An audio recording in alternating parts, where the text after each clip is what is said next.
చేద్దాం. ఇప్పుడు N9 media నుంచి విప్లవశ్రీ. సో దయచేసి ఒక 2 నిమిషాలు మాట్లాడే ప్రయత్నం చేయండి.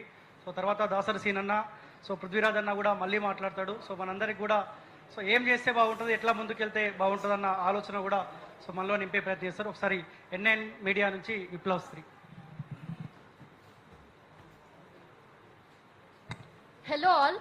First of all Revanth Reddy ఏమన్నాడంటే నాకు ఈ హోదా అడ్డొచ్చింది, లేకపోతే నేను కిందికి వచ్చి చెంప చెల్లు అనిపించేవాడిని అన్నాడు.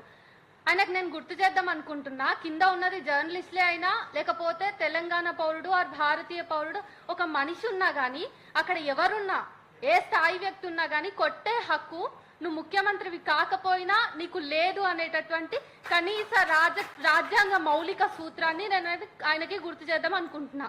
ఆ తర్వాత కాళ్ళ మీద కాళ్ళు వేసుకొని కూర్చుంటారు అంటుండు. కాళ్ళ మీద కాళ్ళు వేసుకొని కూర్చుండడం అనేది 2 రకాలుగా ఉంటది. ఒకటి నాకు కంఫర్ట్,